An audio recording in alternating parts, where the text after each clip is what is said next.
Is it just me and Ben? Nope, you got Ben Visser, Cody Goodwin, Elizabeth, Jackie, Sam. I think that's it. Cody, I get him. Yeah. Whole gang. All right, let's go. Let's go. You got any overall quick thoughts on just the performance of the guys? I thought we wrestled pretty well overall today. Obviously, congratulations to the champs. I don't, Ian lost a tough match. There's a lot of things I could say about the mechanics of the way that match was run, but I won't. That didn't go in our way. We could never get, between the nosebleeds and the scores table, never get the time right. It hurt our strategy to win that match because we know that guy gets tired, and we kept getting interrupted and we couldn't get our flow going. But congratulations to him for winning. Right now the focus has got to be on, I think it's pretty safe bet that we're going to get 7. Hopefully we'll get an 8th guy at 125, and it's time to go to St. Louis. Hey, Coach, before the tournament, you talked about Gannon Grummel's improvement on his top game. That obviously showed through in the championship match. How big is it for guys to just keep improving like that and keep finding new ways to get better? Really important. Yep. Made me look like I knew what I was talking about too, right, Ben? So, no, he won that match on top. The one thing I'll say about Gannon Grummel is the guy comes to compete, he comes to compete. And so I'm glad he got that. He lost that match last year to the same guy. So heavyweight's a funny animal. You got to figure out ways to win. For sure. And then what can you say about the tournament Zach Redding had? I mean, he obviously ended it 3rd place and put an exclamation point in that win too. And so what'd you see from him in his tournament? Well, Zach did a great job for us, all year. I think getting 3rd, and obviously we didn't expect Zach Redding to be the guy right now this year, even at the beginning of the season when we knew it was a COVID year. We thought we'd have Austin Gomez in there, and obviously things turned out differently. And Zach Redding really stepped up and, made a difference and filled that hole really well for us. And so he's going to have a really bright future at Iowa State. The dude's still 18 years old, so he's a baby.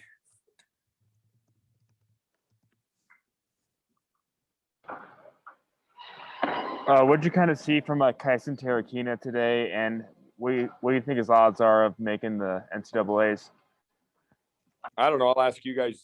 Media has a better idea who makes it and who doesn't, so I don't know the answer to that.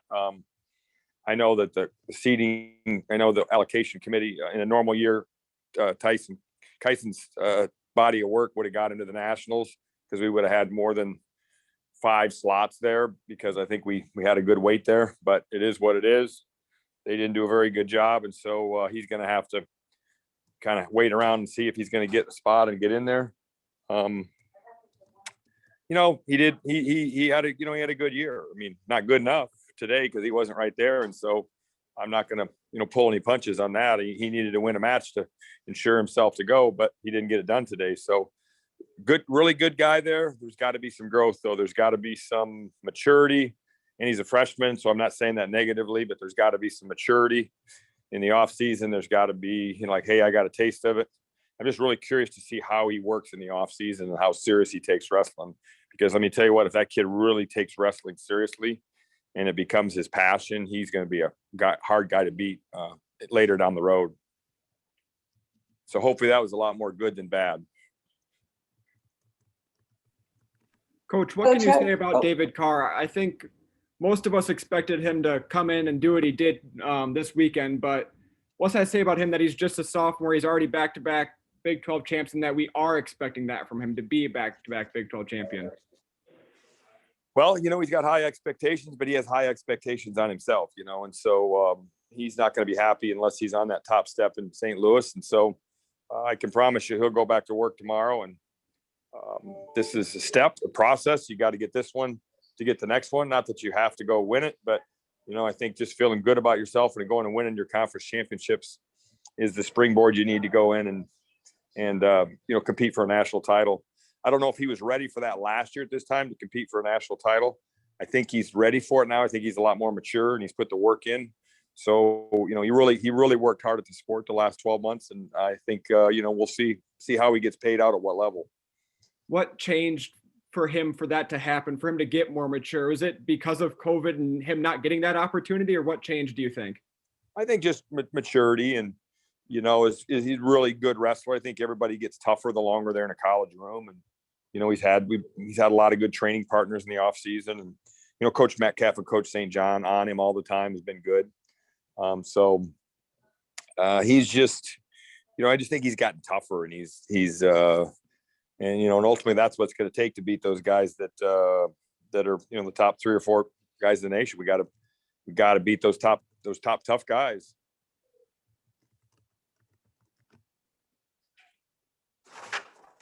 Taking over there. I know you touched on Marcus Coleman a little bit yesterday, but just his performance and just the way he was able to just kind of flow from one, position to the next. And obviously the bonus points were a huge deal for you guys when it came to the team race. What do you think he learned about himself and just his ability to compete at a very deep weight class in that conference this weekend? Yeah, I think 197 was really a good weight class. I think it's the best conference there is right now at 197. And so I think, again, with Marcus, the abilities there and everything, it's just the toughness, the thing that he's just got to get tougher. And, he proved to me some toughness this weekend, because I know he can go with anybody ability wise, but in the past, when it's got really hard, he just hasn't had the effort he needs to get over the hump. I'm hoping he got over the hump a little bit today. And, winning and losing, hey, we all like to win, but to me, it's going out and giving the effort and competing and representing yourself at your best. Putting the best Marcus Coleman out there. And I think we're starting to see that. I still think there's more, but we're starting to see a little bit of it. I think it was good that he had the competition he had in the room, with Younger coming in the program, and just really had to scrap to get, in the past, we inherited no depth, and just starting to get some depth, and that makes the room better. And he just, in the past, he just kind of had to make weight and he gets the spot. Well, this year he had to fight his butt off. Dagan's performance, to be able to battle back the way he did, but I know that he hasn't been in the lineup a lot this year. How much was just his presence and just his, his ability to do what he was able to do in this tournament? How much did that maybe help the team, if at all? I think it did. So, he's got to get more matches in. He needs to really buckle down and have a good 7 or 8 days here and just continue to get more live reps in. We've all seen him, the more matches he gets in, the better he gets. And, this year not getting to wrestle hardly at all. He talk about rusty. He had a shoulder surgery and everything else. He defines rusty.